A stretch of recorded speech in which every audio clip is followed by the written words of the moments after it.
പിതാവിന്റെയും പുത്രന്റെയും പരിശുദ്ധാത്മാവിന്റെയും നാമത്തിൽ ആമേൻ. ഇന്ന് ഞായറാഴ്ചയാണ്. അമ്മേ പരിശുദ്ധ അമ്മേ, അമ്മേ പരിശുദ്ധ ദൈവമാതാവേ, കൃപാസനത്തിലൂടെ ഞങ്ങൾക്കും ഞങ്ങളുടെ ദേശത്തിനും അമ്മ മധ്യസ്ഥം തേടി തന്ന എല്ലാ അനുഗ്രഹങ്ങൾക്കും കൃപകൾക്കും ഞങ്ങളിപ്പോൾ ഹൃദയം നിറഞ്ഞ നന്ദി പറയുന്നു.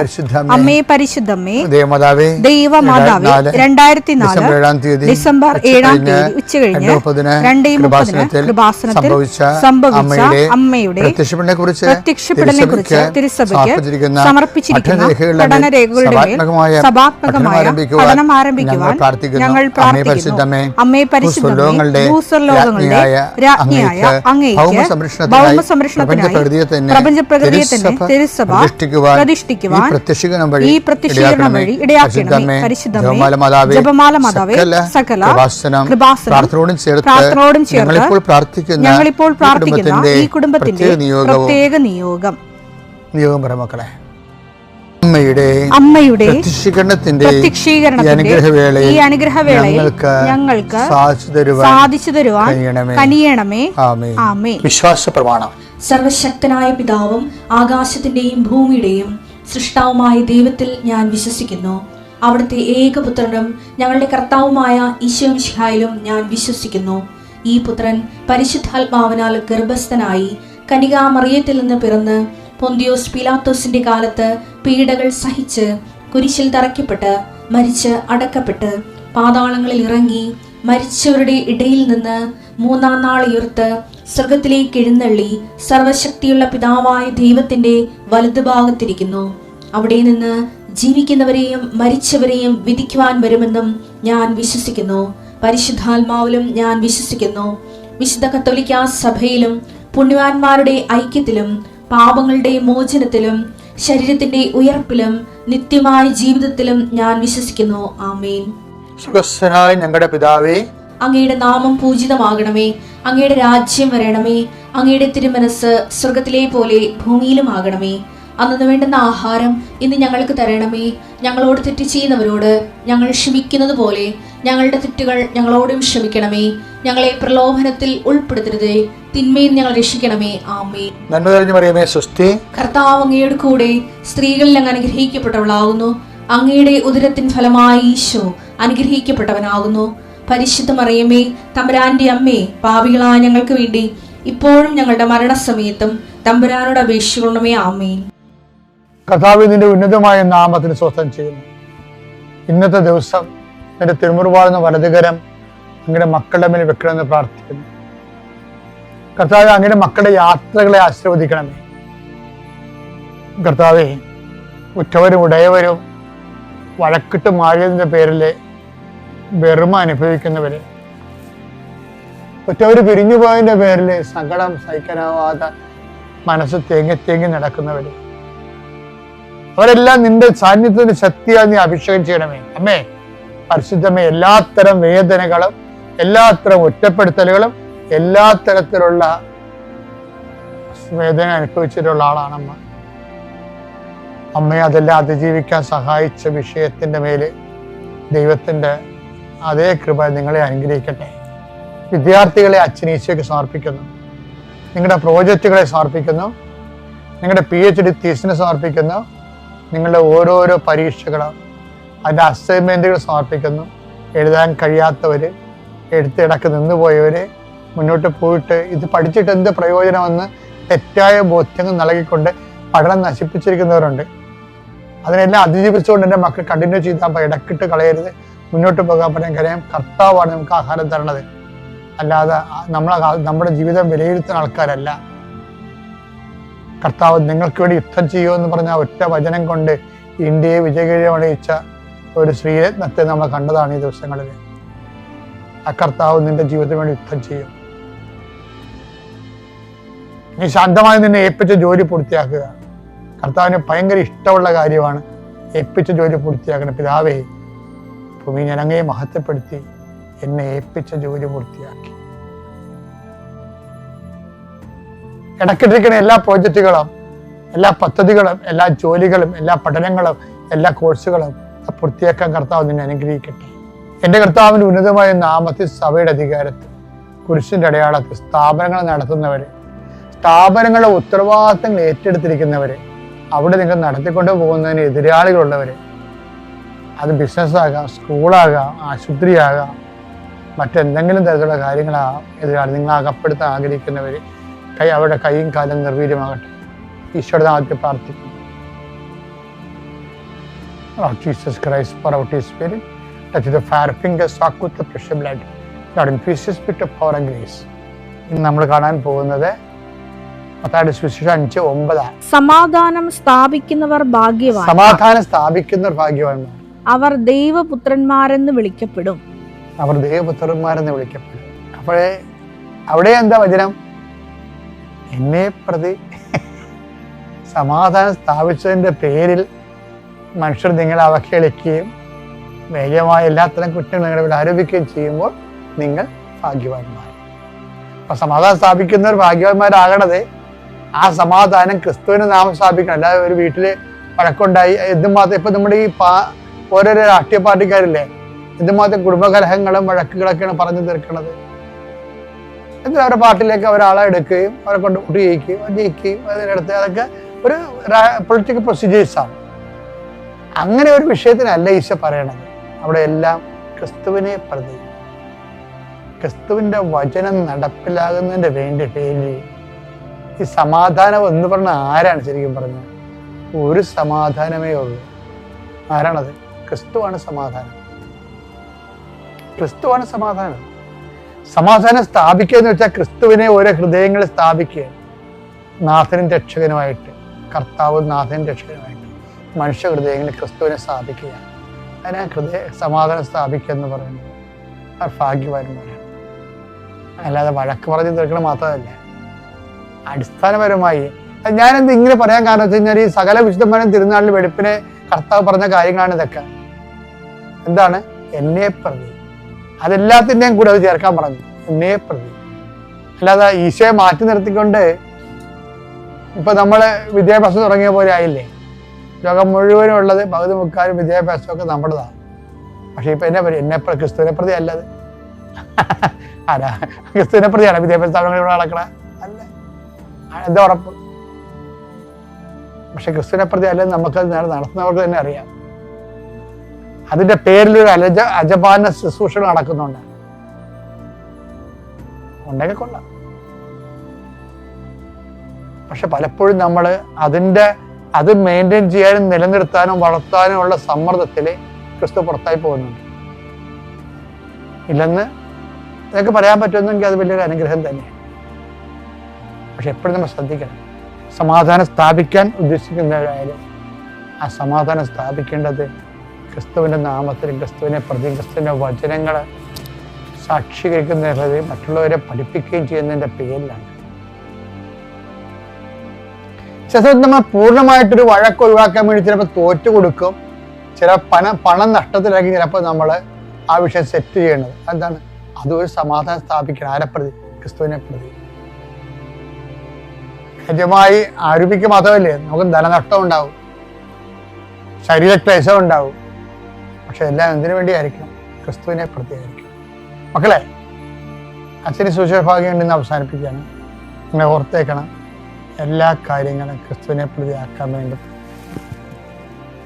അമ്മ ആണ് ആദ്യം ഇത് ചെയ്തത്.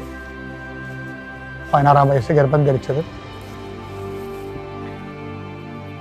കിരീനസ് സിസ്റ്ററിൻ്റെ കാലത്ത് പേരെഴുതിക്കാൻ വേണ്ടി ഗർഭവയറും താങ്ങി 3 ദിവസം യാത്ര ചെയ്തത്, ആ ചോരക്കുഞ്ഞിനെ താങ്ങി ഈജിപ്തിലേക്ക് പോയതും എല്ലാം ക്രിസ്തുവിനെ പ്രതിയാണ്. ആ കാലങ്ങളിലൊക്കെ അമ്മയുടെ മനസ്സിൽ സമാധാനം ഉണ്ടായിരുന്നു.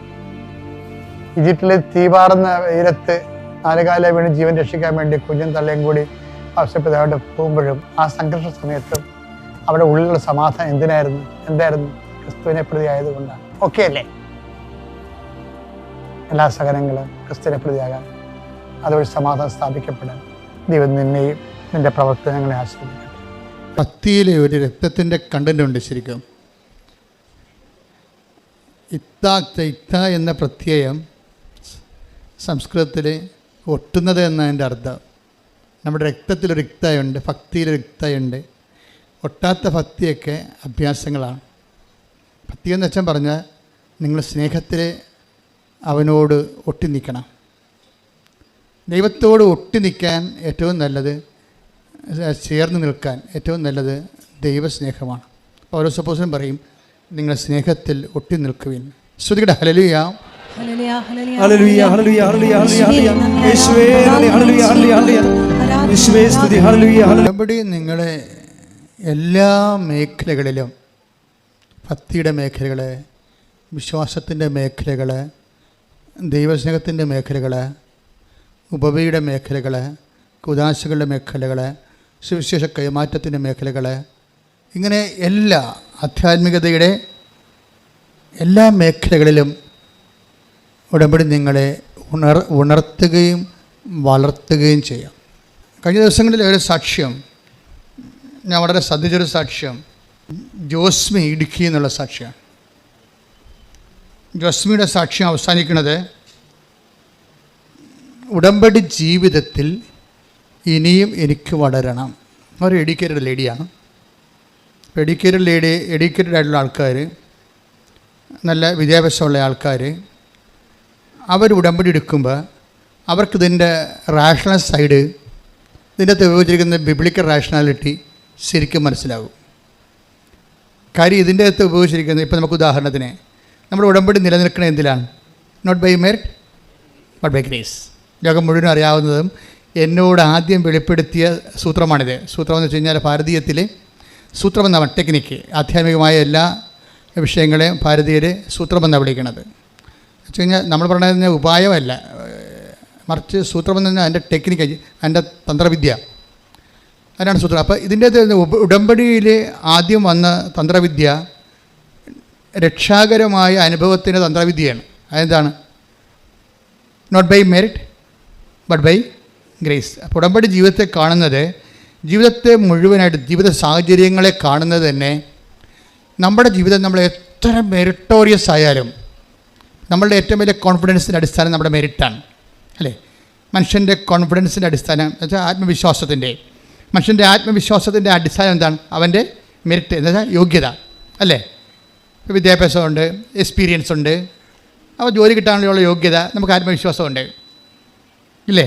അപ്പോൾ അതുപോലെ നമുക്ക് ആത്മവിശ്വാസം തരുന്ന കുറേ സംഭവമുണ്ട്. നമ്മൾ ഈ ആൾക്കാരൊക്കെ ബ്യൂട്ടി പാർലറൊക്കെ പോകണത് എന്തിനാണ്? കോൺഫിഡൻസിനാണ്. ചെരുപ്പിൻ്റെ പരസ്യം പോലും എന്താണ്? ഈ ചെരുപ്പിട്ടാൽ നിങ്ങൾക്ക് കോൺഫിഡൻസ് ഉണ്ടാകുമെന്ന് പറയുന്നവർ, അല്ലേ? ഈ കോൺഫിഡൻസ് ഒരു പ്രോബ്ലമാണ്.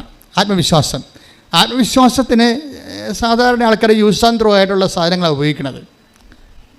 ബൈബിൾ ഉപയോഗിക്കുന്നത് യൂസ് ആൻഡ് ഉപയോഗിക്കുക, എറിഞ്ഞു കളയുക എന്നുള്ള സംഭവം, ഡിസ്പോസിബിൾ ആയിട്ടുള്ള സൂത്രങ്ങളാണ് സാധാരണ മനുഷ്യർ. ഇപ്പോൾ ചെരുപ്പ് നമ്മൾ ഉപയോഗിച്ച കുറച്ച് നടന്ന് അങ്ങോട്ടും ഇങ്ങോട്ട് നോക്കുമ്പോൾ നമുക്കൊരു ആത്മവിശ്വാസം തോന്നുമായിരിക്കും. മറ്റുള്ള മുമ്പിൽ അത്ര കുറഞ്ഞ പുള്ളിയല്ല ഞാനെന്നുള്ള അതൊരു ആത്മവിശ്വാസം. അപ്പോൾ ഒരു വ്യക്തിക്ക് സമൂഹത്തിൽ ഉണ്ടാകേണ്ട ഒരു നിലനിൽപ്പാണ് ഈ ആത്മവിശ്വാസം എന്ന് ഭൗതികമായി പറയണത്. പക്ഷേ ഇതിൻ്റെ പ്രോബ്ലം വെച്ചാൽ ആ ചെരുപ്പിൻ്റെ വള്ളി കുറച്ച് കഴിഞ്ഞാൽ പൊട്ടിപ്പോകും. അപ്പോൾ ആത്മവിശ്വാസവും പൊട്ടിപ്പോകും, ഇല്ലേ? ആത്മവിശ്വാസം പൊട്ടി. അപ്പോൾ ബൈബിൾ ഇങ്ങനെയുള്ള ടെമ്പററി തിങ്സ് ഉപയോഗിക്കത്തില്ല ആത്മവിശ്വാസത്തിന്. എന്നും നിലനിൽക്കുന്ന, ബൈബിൾ എപ്പോഴും പറയുമ്പോൾ നിലനിൽക്കുമോ ഇല്ലേ എന്നേ പറയത്തുള്ളൂ. ഒരു സാധനം ട്രൂ ആണോ അല്ലെങ്കിൽ ഫോൾസ് ആണോ ഫേക്ക് ആണോ എന്ന് ബൈബിൾ പറയണത് നിലനിൽക്കുമോ ഇല്ലേ എന്നുള്ള അടിസ്ഥാനത്തിലാണ് പറയണത്. നിലനിൽക്കാത്ത എല്ലാം ബൈബിൾ പറയും ഫോൾസ് ആണെന്ന് പറയും. അതുകൊണ്ട് നിലനിൽക്കാത്തതുമ്പോൾ നിങ്ങൾ അറ്റാച്ച് ചെയ്യരുതെന്ന് പറയും. ഇപ്പോൾ ഈശോൻ്റെ അടുത്തൊരു അപ്പം കാണിക്കുക പറയും, നോ, ഈ അപ്പം ട്രൂ അല്ലെന്ന് ഈശോ ഉടനെ പറയും. വെള്ളം കാണിച്ചാൽ പറയും ഈ വെള്ളം ട്രൂ അല്ല, സത്യമല്ലെന്ന് പറയും. എന്താ കാര്യം? ഈ വെള്ളം കുടിച്ചാൽ പിന്നെയും ദാഹിക്കും, അതാണ് പ്രശ്നം. ഈ അപ്പം കഴിച്ചാൽ പിന്നെ വിശക്കും. അപ്പോൾ ഈ ബൈബിളിൻ്റെ ഒരു രീതി വെച്ച് കഴിഞ്ഞാൽ ടെമ്പററി തിങ്സ് എടുത്തിട്ട് പറയും ഇതിനെ അറ്റാച്ച് ചെയ്യരുതെന്ന് പറയും. അറ്റാച്ച് എന്ന് വെച്ച് കഴിഞ്ഞാൽ നിങ്ങൾക്ക് അറ്റാച്ച് ജപ്തിയുടെ കാലഘട്ടത്തിലെ അറ്റാച്ച്മെൻറ്റ് നിങ്ങൾക്ക് മനസ്സിലാവാൻ പറ്റുന്നു, അല്ലേ? എന്ന് വെച്ച് കഴിഞ്ഞാൽ നമ്മുടെ വസ്തു നമ്മുടെ എതിരാളിയുടെ വസ്തുവുമായിട്ട് അറ്റാച്ച് ചെയ്ത് കളയും, പിന്നെ വസ്തു വിൽക്കാൻ പറ്റത്തില്ല. ഇതുപോലെ നിങ്ങൾ ഈ സ്മോൾ തിങ്സുമായിട്ട്, ലിറ്റിൽ തിങ്സുമായിട്ട് നിങ്ങൾ അറ്റാച്ച് ചെയ്യരുത് എന്ന് പറയും. എന്നിട്ട് പറയും ഞാൻ എന്നിട്ട് അറ്റാച്ച് ചെയ്യാതിരിക്കാൻ വേണ്ടി എന്ത് ചെയ്യും? നിങ്ങൾ ഡിറ്റാച്ച് ആകണം, അതിൽ നിന്ന് നിങ്ങൾ അകന്ന് നിൽക്കണം. എന്നിട്ട് ഞാൻ തരുന്ന വെള്ളം കുടിക്കുന്നവൻ ഒരിക്കലും ദാഹിക്കത്തില്ല. അതാണ് ട്രൂ എന്ന് പറയണത്. ഈശോ എന്ത് പറഞ്ഞാലും ട്രൂ ആൻഡ് ഫാൾസ് ഇങ്ങനെ തിരിച്ച് പറയും. ഈശോ മാത്രമേ അങ്ങനെ പറയത്തുള്ളൂ. ദിസ് ഈസ് നോട്ട് ട്രൂ എന്ന് പറയും, ഇത് ശരിയല്ല എന്ന് പറയും, സത്യമല്ല, ലോകത്തിലുള്ള എല്ലാ വിഷയത്തെക്കുറിച്ചും ഈശോ സത്യമല്ലെന്ന് പറയും. എന്താ സാധനം? കടന്നു പോകുന്നതെന്നാണ്. അത് കടന്നു പോകുന്നത് കൊണ്ടാണ്. ഇനി കടന്നു പോകാത്ത നിലനിൽക്കുന്നതിനാണ് ഈശോ സത്യമെന്ന് പറയുന്നത്. അപ്പം നിലനിൽക്കുന്ന ഉടമ്പടിയിലുള്ളൊരു പ്രശ്നം എന്ന് പറയുന്നത് ഈ മെറിറ്റിൽ വർക്ക് ചെയ്യുന്നതെല്ലാം കടന്നു പോകും. നമ്മുടെ മെറിറ്റിൽ നമ്മുടെ യോഗ്യത, നമ്മളെക്കാൾ കേമന്മാർ വരുമ്പോൾ നമ്മുടെ പ്രൊമോഷൻ അതിനാൽ വഴിയാധാരമാകും. അതാണ് പ്രശ്നം. അപ്പം നമ്മുടെ യോഗ്യതയെ അടിസ്ഥാനപ്പെടുത്തി, ഞാനിപ്പോൾ എൻ്റെ കൂടെയുള്ള ഈ നമ്മുടെ ക്ലിൻ്റൺ അച്ചോടൊക്കെ പണ്ട് പറയുമായിരുന്നു, എത്രയും വേഗം നീ പഠിക്കണം, നിൻ്റെ ജൂനിയേഴ്സ് വരുന്നുണ്ട്, നിന്നെ അടിച്ച് കമത്തി അവർ കടന്നു പോകും, നിനക്ക് പഠിക്കാൻ കഴിവുണ്ട്. അവർക്ക് ഇയാൾ ഇൻ്റലിജൻ്റാണ്, അതായത് നിനക്ക് പഠിക്കാൻ കഴിവുണ്ട്. ജോമോളോടും പറയും പഠിക്കാൻ കഴിവുണ്ട്, സമയം കളയരുത്, പഠിക്കണമെന്ന് പറയും. ഇവർ രണ്ടുപേരും ഇപ്പോൾ ഉന്നത വിദ്യാഭ്യാസത്തിന് പോയിരിക്കേണ്ടി വരും. അപ്പോൾ എന്താ പ്രശ്നം വെച്ച് കഴിഞ്ഞാൽ അതൊരു ടൈമാണ്. വിദ്യാഭ്യാസത്തിനൊരു ടൈമുണ്ട്, യുദ്ധത്തിനൊരു ടൈമുണ്ട്, വീട് പണിയാനൊരു സമയമുണ്ട്, ഇതെല്ലാത്തിനും ഒരു ടൈമുണ്ട്. യുദ്ധത്തിന് പോയി അപ്പം അത് അത് ബൈബിളിൻ്റെ നിലപാടുകളാണത്. അത് ഒരു ടൈമാണെങ്കിൽ നിങ്ങളുടെ മനസ്സിൽ ദൈവം പറയും ദിസ് ഈസ് ദ ടൈം എന്ന് പറയും. അത് നിങ്ങളുടെ മനസ്സിൽ പറയും. പരിശുദ്ധാത്മാവിൻ്റെ മനസ്സിൽ നീ അത് ഇൻവെസ്റ്റ് ചെയ്യേണ്ട ടൈം ഇതാണെങ്കിൽ, നിനക്ക് പരിശുദ്ധാത്മാവായിട്ട് കണക്ഷൻ ഉണ്ടെന്നുണ്ടെങ്കിൽ നിനക്ക് ഈ ടൈമിൽ തരും നിന്നോടത് ചെയ്യാൻ പറയും. പക്ഷേ അത് അവിടെ മെറിറ്റ് ഇല്ലെങ്കിലും പിന്നെ എന്ത് ചെയ്യും? ഗ്രേസ് വർക്കൗട്ട് ചെയ്യും. ഗ്രേസ് ആണ് ബൈബിൾ ലക്ഷ്യം വെക്കുന്ന ഒരു സംഭവം. എൻ്റെ മക്കൾ ഇപ്പോൾ ഈ മിസ്മി ഇവരുടെ എന്താണ് അവർ ജോസ്മി പറഞ്ഞത് എന്താണ്? ഉടമ്പടി ജീവിതത്തിൽ ഇനിയും എനിക്ക് വളരണം. അപ്പോൾ അവർക്ക് മനസ്സിലായി ഉടമ്പടിയിൽ നമ്മൾ പറയുന്ന ആൾക്കാർ പറയുന്ന സാക്ഷ്യങ്ങളല്ല, അതിൻ്റെ അപ്പുറത്ത് ഉടമ്പടിയിൽ ഡിഗ് ചെയ്യാൻ ഒത്തിരി സാധ്യതകളുള്ള ഒരു സന്നിധാനമാണെന്ന് അവർ എഡ്യൂക്കേറ്റഡ് ആയത് കാരണം അവർക്ക് മനസ്സിലാകുന്നുണ്ട്. അതാണ് ഉടമ്പടി ജീവിതത്തിൽ എന്നാണ് പറയുന്നത്. ഉടമ്പടി ഒരു ജീവിതമാണ്, അല്ലാതെ എപ്പോഴെങ്കിലും വന്ന് എന്തെങ്കിലും എഴുതിയിട്ടിട്ട് അത് കാര്യം സാധിച്ചുകൊണ്ട് ടെമ്പറൽ ആയിട്ടുള്ള നടപടിയല്ല. നിങ്ങളെപ്പോഴും വരുമ്പോൾ ഈ ടെമ്പറലായിട്ട് എന്തെങ്കിലും ഒരു കാര്യം സാധിച്ച് പോകാൻ വേണ്ടിയുള്ള ഒരു minimum programme for the short time കോഴ്സായിട്ട് വരികയാണെങ്കിൽ ഉടമ്പടിയിൽ അത് നടക്കും. പക്ഷെ ദൈവം ഉടമ്പടിയുടെ അതായത് അൾട്ടിമേറ്റ് ഇതിൻ്റെ ഉടമ്പടിയുടെ ആത്യന്തികമായ നിയോഗമെന്ന് പറയണത് പ്രസൻസ് ഓഫ് ഗോഡും അത് എത്തിക്കണം നിത്യതയുമാണ്. പ്രസൻസ് ഓഫ് ഗോഡ് എന്ന് പറയുമ്പോൾ ഞങ്ങൾ കാത്തലിക് ചർച്ചിൽ ജ്ഞാനസ്ഥാനം സ്വീകരിക്കുമ്പോൾ പറയും it's an advance to the eternal life എന്ന് പറയും. എന്ന് വെച്ച് കഴിഞ്ഞാൽ നിനക്ക് നിത്യജീവൻ കിട്ടാൻ യേശു ക്രിസ്തുവിൻ്റെ വീണ്ടെടുപ്പിൽ നിനക്ക് ഓഹരിയായിരിക്കുന്നു. പക്ഷേ it's advance, you have to pay more.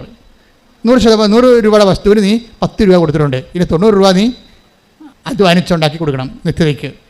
അതാണ് എൻ്റെ വിഷയം, അതാണ് അഡ്വാൻസ് എന്ന് പറയുന്ന കാര്യം.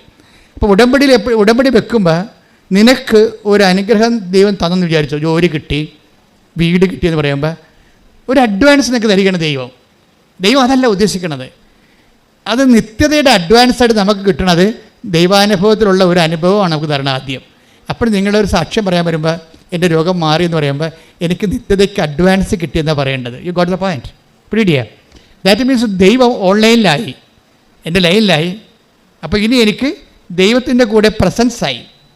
ഇനി നിങ്ങൾക്ക് ഒരു ഉടമ്പടിയിൽ എന്ന് പറയുമ്പോൾ അതിൻ്റെ പാക്കേജ് സിസ്റ്റത്തിലെ ഏറ്റവും പ്രധാനപ്പെട്ടത് പ്രസൻസാണ്. I will come with you wherever you go. അത് ആദ്യം മുതലേ ഉള്ളതാണ്. അതൊരു വാഗ്ദാനമാണ്. ഈ വാഗ്ദാനം ഞാൻ എപ്പോഴും നിങ്ങൾ പറയും ഉടമ്പടി വർക്ക് ചെയ്യുന്ന വാഗ്ദാനത്തിൻ്റെ അടിസ്ഥാനത്തിലാണ്. അപ്പോൾ 8850 വാഗ്ദാനങ്ങളാണ് ഹോൾ ബൈബിളുള്ളത്. ഈ വാക്കിൻ്റെ ഉള്ളിലെല്ലാം ദാനം വെച്ചിട്ടുണ്ട്. അതിനകത്ത് അനുദിന ജീവിത ദാനങ്ങളുണ്ട്, നിത്യജീവിത ദാനങ്ങളുണ്ട്. അപ്പോൾ നിത്യജീവിത ദാനങ്ങളെക്കുറിച്ച് നിനക്ക് കാഴ്ചപ്പാടില്ലാതെ അത്യാവശ്യം വേണ്ട ഒരു ഭൗതിക കാര്യങ്ങൾക്ക് വേണ്ടി മാത്രമാണ് നീ ദൈവത്തെ ഈശോ പറയും ഈ ജീവിതത്തിന് വേണ്ടി മാത്രമാണെന്ന് പറയല്ലേ. Take the bed of God. ഒന്ന് കൊറിന്ത്യസ് 15:19 ശ്രുതികട ഹല്ലേലൂയ ഹല്ലേലൂയ ഹല്ലേലൂയ ഹല്ലേലൂയ യേശുവേ നന്ദി ഹല്ലേലൂയ ഹല്ലേലൂയ ഹല്ലേലൂയ ഹല്ലേലൂയ ഹല്ലേലൂയ. 1 കൊരിന്തോസ് 15:19 ഈ ജീവിതത്തിന് വേണ്ടി മാത്രം ക്രിസ്തുവിൽ പ്രത്യാശ വച്ചിട്ടുള്ളവരാണെങ്കിൽ നമ്മൾ എല്ലാ മനുഷ്യരെയുംക്കാൾ നിർഭാഗ്യരാണ്. ഒന്ന് പറഞ്ഞേ, ഈ ജീവിതത്തിന് വേണ്ടി മാത്രമാണ് നിങ്ങൾ യേശു ക്രിസ്തുവിൽ പ്രത്യാശ അർപ്പിച്ചുള്ളതെങ്കിൽ എല്ലാ മനുഷ്യരെക്കാൾ നിങ്ങൾ ഹതഭാഗ്യരാണ്.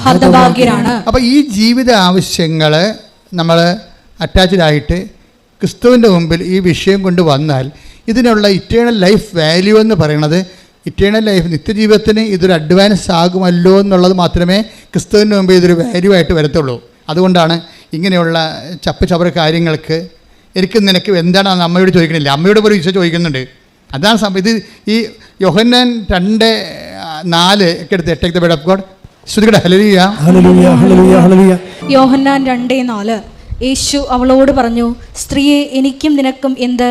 എൻ്റെ സമയം ഇനിയും ആയിട്ടില്ല. അപ്പം ഈ യോഹന്നാൻ 2:4 സ്ത്രീയെ എനിക്കും നിനക്കും എന്ത് എന്നുവെച്ചാൽ ഈ ചപ്പൽ ചവറ് കാര്യങ്ങൾക്ക് വേണ്ടി യേശുവിനെ അവിടെ കക്ഷിയാക്കുന്നതിനോട് ക്രിസ്തുവിനുള്ള സ്വാഭാവികമായ വിയോജിപ്പിൻ്റെ കാര്യം നിത്യതയ്ക്ക് ഇതുമായിട്ട് ബന്ധമില്ല എന്നുള്ളതാണ്. അനുദിന ജീവിതത്തിന് മാത്രമേ ബന്ധമുള്ളൂ. അതിൻ്റെ കാരണം ഈ 1 കൊരിന്ത്യർ 15:19 എന്താണ് എന്ന് പറഞ്ഞ് ഈ ജീവിതത്തിന് വേണ്ടി മാത്രമാണ്, ഈ ജീവിതത്തിന് വേണ്ടി മാത്രമാണ് നിങ്ങൾ യേശുക്രിസ്തുവിനെ പ്രത്യാശ അർപ്പിച്ചെങ്കിൽ എല്ലാ മനുഷ്യരെക്കാളും നിങ്ങൾ ഹതഭാഗ്യരാണ്. അപ്പൊ എപ്പോഴും ഇതിൻ്റെ ഉടമ്പടി ഫയറാകാനുള്ള എളുപ്പം നിങ്ങൾക്ക് ഈ അഡ്വാൻസ് എല്ലാം തരും ദൈവം. പക്ഷെ ആ സമയത്ത് തന്നെ ദൈവമേ നിന്നിൽ നിന്ന് ചോദിക്കേണ്ടതും നീ എനിക്കറിഞ്ഞ് തരേണ്ടതും ബേസിക്കായിട്ട് അനുദിന ജീവിതമല്ല. അനുദിന ജീവിതം ഒരു ടൈം കഴിയുമ്പോൾ യൂസ് ആൻഡ് ത്രോ ആകും. നമ്മൾ നേടിയതെല്ലാം ആരുടേതാകും. ഹല്ലേലൂയ ഹല്ലേലൂയ ഹല്ലേലൂയ ഹല്ലേലൂയ. പറഞ്ഞോളൂ. ലൂക്കാ 12:20. ലൂക്കാ 12:20. എന്നാൽ ദൈവം അവനോട് പറഞ്ഞു, ദൈവം അവനോട് പറഞ്ഞു, ബോഷ, ഈ രാത്രി നിന്റെ ആത്മാവിനെ നിന്നിൽ നിന്ന് ആവശ്യപ്പെടും.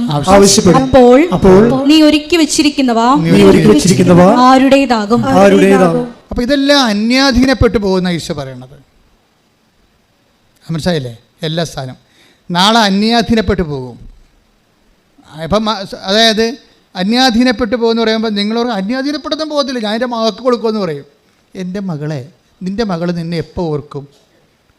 ഞാൻ ഒരു 1500 പിണവെടുത്തുള്ളൊരു മനുഷ്യനാണ്. ഇത്രയും കാലത്തിനുള്ളിൽ 1500 പിണവെടുത്തിട്ടുണ്ട്. ഒരു ആത്മക്കാരുടെ ദിവസം വരുമ്പോൾ ഞാൻ എപ്പോഴും ഓർക്കും. ആത്മക്കാരുടെ ദിവസം എന്ന് പറഞ്ഞാൽ കത്തോലിക്കരുടെ ഇടയിൽ ഒരു വലിയ ഏർപ്പാടുണ്ട്. ഇത് മരിച്ചുപോയ ഒരാൾക്കാരെ ഒരു ദിവസം ഓർക്കും. അപ്പോഴവരുടെ മക്കളും മരുമക്കളും ബന്ധുക്കളും സ്വന്തപ്പെട്ടെല്ലാം വന്ന് അവർ മരിച്ചടക്കിയ കുഴി വൃത്തിയും വൃത്തിയാക്കും.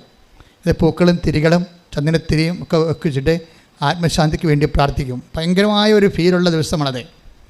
പക്ഷെ ഞങ്ങൾ പിറ്റേ ദിവസം കുർബാന വൈകുന്നേരം ഉണ്ടാവും, രാവിലെ ഉണ്ടാവും. ഈ കുർബാനയെല്ലാം കഴിഞ്ഞ് ഇവർക്ക് അനിത പാടുന്നൊരു സംഭവമുണ്ട്. അപ്പം അനിത പാടി ഞങ്ങൾ ഒരു അറ്റത്ത് ഇടത്ത് തൊട്ട് വലത് വരെ ഇങ്ങനെ റെസ്പോൺസ് അല്ലെങ്കിൽ ഓഫീസൊക്കെ പാടി, അതൊരു പ്രത്യേക പ്രാർത്ഥനയാണ്. ഓഫീസ് എന്ന് പറയുന്നത് മരിച്ചവർക്ക് വേണ്ടിയുള്ള പ്രത്യേക സങ്കീർത്തന പ്രാർത്ഥനയാണ്. ഇത് പാടി ഓരോ കുഴിക്കലും പാടി ചെല്ലുമ്പോൾ ചില കുഴിക്കൽ വരുമ്പോൾ ഗ്യാപ്പാകും. അപ്പോൾ അവിടെ പൂവില്ല, അവിടെ തിരിയില്ല, അവിടെ പുകയില്ല, ഒന്നുമില്ല, പുല്ല് പിടിച്ച് കിടക്കുകയാണ്. കണ്ടു നിന്നവൻ അവസാനം സങ്കടം കൊണ്ട് ആ ചത്തവന് നെഞ്ചത്തെ പുല്ല് പിടിക്കണ കാണാം. അപ്പോൾ ഞാൻ കപ്പേറിനോട് ചോദിക്കും. കപ്പേരെന്ന് പറയുന്നത് ഞങ്ങളുടെ ഇടയിലുള്ള ഒരു സക്സൻ ഇടവകയിൽ അർത്ഥാള ശുശ്രൂഷകനാണ്. അപ്പോൾ കപ്പേരോട് ചോദിക്കും, ആ കുഴിക്കൽ ആരുമില്ലേ? അപ്പോൾ കപ്പേര് മിണ്ടത്തില്ല. കാര്യം പള്ളി സിമിത്തേരല്ലേ, അനിത ചൊല്ലിക്കൊണ്ടിരിക്കുകയല്ലേ. അപ്പോൾ ആ സമയത്ത് പറഞ്ഞു കഴിഞ്ഞാൽ ശരിയാകത്തില്ല. കാര്യം എനിക്ക് വലിയ ദേഷ്യം വരും. ഈ കുഴിയുടെ മക്കളുമുണ്ട്, ഈ അപ്പൻ്റെ മക്കളുമുണ്ട്, മരുമക്കളുമുണ്ട്, എല്ലാവരും നാട്ടിലുണ്ട്. അവർക്കിവിടെ വന്ന് അപ്പന് വേണ്ടി പ്രാർത്ഥിക്കാൻ നേരമില്ല. അതാണ് പ്രശ്നം. ഈ മനുഷ്യന്മാർ വേർപ്പ് കൊണ്ട് അധ്വാനിച്ച് ഉണ്ടാക്കിയ കരിക്ക് കഴിച്ച് തേങ്ങ ഇട്ടാണ് ഇവന്മാർ ജീവിക്കണത്. ഇപ്പോഴും അവരുണ്ടാക്കിയ വീട്ടിൽ തന്നെയാണ് കയറി പൊറുക്കണത്. പക്ഷേ അപ്പന് വേണ്ടി 10 മിനിറ്റ് പ്രാർത്ഥിക്കാൻ അവർക്ക് നേരമില്ല. അപ്പോൾ ആരാണ് അന്യൻ? ആരാണ് ശത്രു? അതാണ് ഈശോ ചോദിക്കുന്നത്. നിങ്ങൾ ഒരുക്കി take the word of God. നിങ്ങൾ ഒരുക്കി വെച്ചിരിക്കുന്നതൊക്കെ പറഞ്ഞേ, ആരുടേതാകും. അതായത് ആരുടെയും അല്ലെന്നുള്ള അർത്ഥം. നിങ്ങളൊരു ഭയങ്കര സ്ഥലജല വിഭ്രാന്തിപ്പെട്ടിരിക്കുകയാണ്. മനുഷ്യന്മാരുടെ ഏറ്റവും വലിയ വിഭ്രാന്തി എന്ന് പറഞ്ഞാൽ എന്നുവെച്ചാൽ വെള്ളമാണെന്ന് നമുക്ക് തോന്നും. സ്ഥലജല വിഭ്രാന്തി എന്ന് പറഞ്ഞാൽ എന്താ? ഇപ്പോൾ നല്ല വെയിലുള്ള സമയത്ത് നമ്മൾ ഒരു മൈതാനത്ത് കൂടി പോവുകയാണെന്നുണ്ടെങ്കിൽ വെള്ളം തിളക്കണത് കാണാം. അവിടെ ആവി പറന്ന് പോകണേ കണ്ടത് നമുക്ക് അതൊക്കെ വെള്ളമാണെന്ന് നമുക്ക് തോന്നും. ആ സ്ഥലത്തിന് ജലത്തിൻ്റെ വിഭ്രാന്തി ഉണ്ടാക്കുകയാണ്. നമ്മൾ അടുത്ത് ചെല്ലുമ്പോൾ പറയും അത് ആവിയാണ്, വെള്ളമല്ല എന്ന് പറയും. ഇപ്പോൾ നമുക്കുണ്ടെന്ന് പറയുന്നത് ആൾക്കാരെല്ലാം ഒരു സ്ഥലജല വിഭ്രാന്തിയുടെ വിഷയങ്ങളാണ്. സത്യമെന്ന് വെച്ച് കഴിഞ്ഞാൽ നമുക്ക് സത്യം ദൈവത്തോട് തുറന്ന് പറയാൻ വി ആർ നോട്ട് റെഡി. സത്യം ദൈവത്തോട് തുറന്ന് പറയണമെങ്കിൽ നിങ്ങൾ ആ സിറ്റുവേഷനിലേക്ക് വരണം. Yohannan 5:7 take the bed of God. ശ്രദ്ധിക്കട്ടെ. ഹല്ലേലൂയ ഹല്ലേലൂയ ഹല്ലേലൂയ ഹല്ലേലൂയ ഹല്ലേലൂയ യേശുവേ നന്ദി. ഹല്ലേലൂയ ഹല്ലേലൂയ ഹല്ലേലൂയ ഹല്ലേലൂയ ഹല്ലേലൂയ ഹല്ലേലൂയ. യോഹന്നാൻ 5:7 അവൻ പറഞ്ഞു കർത്താവേ, വെള്ളമിളകുമ്പോൾ എന്നെ കുളത്തിലേക്ക് ഇറക്കാൻ ആരുമില്ല. അപ്പൊ ആരുമില്ല എന്നുള്ള സംഭവം അയാൾ ആരുമില്ലെന്ന് ആണ് പറയണത്. അത് ഈശോയുടെ മനസ്സിനെ ശരിക്കും സ്പർശിച്ചിട്ടുണ്ട്, സങ്കടപ്പെടുത്തിയിട്ടുമുണ്ട്. എന്താ കാര്യം വെച്ചാൽ ആരുമില്ല എന്ന് കണ്ടിട്ടാണ് ഈശോ അവൻ്റെ അടുത്ത് വന്നിരിക്കുന്നത്. പക്ഷേ അവൻ്റെ അടുത്ത് വന്നാൽ മാത്രമേ ഈശോ അവിടുത്തെ അടുത്ത് വന്നാൽ മാത്രമേ തനിക്ക് ആരുമില്ല എന്നുള്ള സത്യം അവൻ തുറന്ന് ഈശോ അടുത്ത് പറയത്തുള്ളൂ. പക്ഷേ എല്ലാവരുടെ അടുത്തും അതുപോലെ വരണമെന്ന് നിർബന്ധമില്ല. അതൊരു യുണീക്കായിട്ട് ഒറ്റപ്പെട്ട സംഭവമാണ്. കാര്യം ആരുമില്ല എന്നുള്ളത് നമ്മുടെ ഇടം മറ്റുള്ളവരെ അറിയിക്കാൻ വി ആർ നോട്ട് റെഡി. അത്രയും നമ്മൾ സുരക്ഷിതരും സ്വാർത്ഥത കൊണ്ട് സുരക്ഷിതരാണ്. മനസ്സിലായില്ലേ? നമ്മളില്ലെങ്കിലും നമ്മുടെ ഇടം എന്തിനാണ് നാട്ടുകാരെ അറിയിക്കണം എന്ന് ചോദിക്കത്തില്ലേ? പണ്ടൊക്കെ 45 കേരളത്തിലും ഇന്ത്യ മുഴുവൻ പട്ടിണി ഉണ്ടായിരുന്നു. 45 45, 46, 47 ആ ലോകയുദ്ധം കഴിഞ്ഞപ്പോൾ അരി കിട്ടിയില്ല. അരി എല്ലായിടത്തും ബ്ലോക്കായി. അരിയും കൊണ്ട് നടക്കണവനെ പോലീസ് അറസ്റ്റ് ചെയ്യുന്ന സമയം ഉണ്ടായി. കറുപ്പിൻ്റെ ബലം ഉണ്ടായിരുന്നു അരിക്കെന്ന്. അപ്പോൾ എൻ്റെ അപ്പനൊക്കെ വീട്ടിലിരുന്ന് പറഞ്ഞ് ഞാൻ കേട്ടിട്ടുണ്ട്. അരി ബാൻ ചെയ്തിരിക്കുകയാണ്. അരി കൊണ്ടുവന്നിട്ടുണ്ടെങ്കിൽ ആരെങ്കിലും പൂത്തിവെച്ച സാധനമായിരിക്കും പുറത്തെടുത്തതെന്ന് വിചാരിച്ചിട്ടുണ്ട്. അരി പുറത്ത് കണ്ടാൽ പിടിക്കും. കാര്യം അരി ഓരോരുത്തരും ഇല്ല. അപ്പോൾ ആരോ പൂത്തി വെച്ചതിന് വില കൂട്ടി വിൽക്കാൻ വേണ്ടി പുറത്തെടുത്തിരിക്കുകയാണ്, പിടിക്കും. അപ്പോൾ എന്താ ചെയ്തുകൊണ്ടിരുന്നത് വെച്ചാൽ അരിയില്ലാത്തൊരു കാലം ഉണ്ടായിരുന്നു. അപ്പോൾ അരിയില്ലാത്തൊരു കാലത്ത് മനുഷ്യന് ഒരു നേരം ആഹാരമുണ്ട്. അപ്പോൾ ചില അമ്മമാർ എന്ത് ചെയ്യുമെന്ന് വെച്ച് കഴിഞ്ഞാൽ ഒരു ഉച്ചക്ക് 12 മണിയാകുമ്പോൾ ചവറൊക്കെ കൂട്ടിയിട്ടിട്ട് അടപ്പിലിട്ട് കത്തിച്ച് പുക ഉണ്ടാക്കും. എന്താണ് നാട്ടുകാർ അവിടെ അരിവെപ്പുണ്ടെന്ന് അറിയണം. നിസ്സാര കാര്യമല്ല. നമ്മൾ കടന്നു പോകുന്ന വഴികൾ നിസ്സാരമല്ല. അവിടെ ഞങ്ങളുടെ വീട്ടിൽ അരിവെപ്പുണ്ട്, ഞങ്ങൾ പട്ടിണി കിടക്കണില്ല. ഇതാണ് നമ്മുടെ ഇടമെന്ന് പറയും. അപ്പോൾ നമ്മുടെ ഇടം മറ്റുള്ളവരെ അറിയിക്കാതിരിക്കാൻ വേണ്ടിയാണ് ചവറ് കൂട്ടി കുപ്പ ഇട്ടിട്ട് ഈ നാട്ടുകാരെ പുക കാണിക്കണത്. അപ്പോൾ നമ്മൾ കടന്നു പോകുന്നത് നിങ്ങൾ പൈസയൊക്കെ ഉപയോഗിക്കുമ്പോൾ അപ്പന്മാർ കടന്നു പോകുന്ന വഴികൾ നമ്മൾ ഓർക്കണം. പൈസ ദൂരത്തടിക്കുമ്പോഴേ നമ്മൾ കടന്നു പോകുന്ന വഴികൾ ഓർക്കണം. അന്ന് അവരുടെ ആ മുണ്ടുമുറുക്കി കൊടുത്ത ഒരു കാലത്ത് അവർ കൊന്തയും കണ്ണീരുമായിട്ട് കർത്താവിൻ്റെ മുമ്പിൽ നിന്നതാണ് ഇത് നമ്മളെ രക്ഷപ്പെട്ടിരിക്കുന്നത്. അപ്പോൾ ഓർത്തേക്കണം. പിന്നെ നമ്മൾ ചിലർ രക്ഷപ്പെടാത്തതിൻ്റെ കാരണം നമ്മൾ ആളാകാൻ വേണ്ടി നാട്ടുകാരിൽ നിന്ന് എല്ലാം നടന്ന് കടം മേടിച്ച് പരസ്യപ്രാന്തന്മാരായി മാറിയത് കൊണ്ടാണ്. ആവശ്യമില്ലാത്ത സ്ഥലത്ത് നിന്നൊക്കെ നമ്മൾ കടം മേടിക്കും. ഇപ്പോൾ ഒരു ചില വീടുകളെ കുഴപ്പമില്ല. ചില വീടുകളെ കുർബാനയ്ക്കുള്ളപ്പാട് കഴിയുമ്പോൾ അവർ പാപ്പരാകും. കുർബാനയ്ക്കുള്ളപ്പാട് കഴിയുമ്പോൾ പാപ്പരാകും.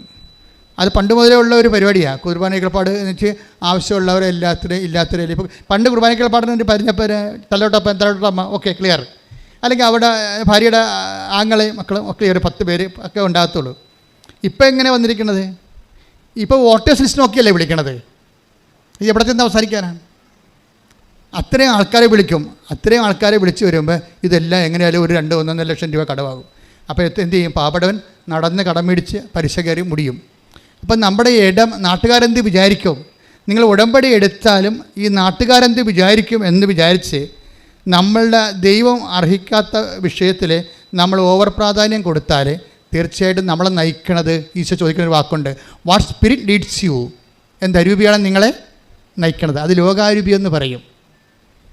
ഉടമ്പടി ഈ എൻ്റെ ജീവിതമാണെന്ന് പറയുമ്പോൾ ദൈവാരൂപിയാൽ നമ്മൾ നയിക്കപ്പെടുന്നത് വരെ ലോകാരൂപിയാൽ നമ്മളെ ലോകത്താന്മാരാക്കുന്ന ലോകാരൂപിയിൽ take the bed of 9:55 Luka ശ്രുതികട്ടെ. ഹല്ലേലൂയ ഹല്ലേലൂയ ഹല്ലേലൂയ ഹല്ലേലൂയ യേശുവേ നന്ദി യേശുവേ സ്തുതി. ഹല്ലേലൂയ ഹല്ലേലൂയ ഹല്ലേലൂയ ഹല്ലേലൂയ ഹല്ലേലൂയ.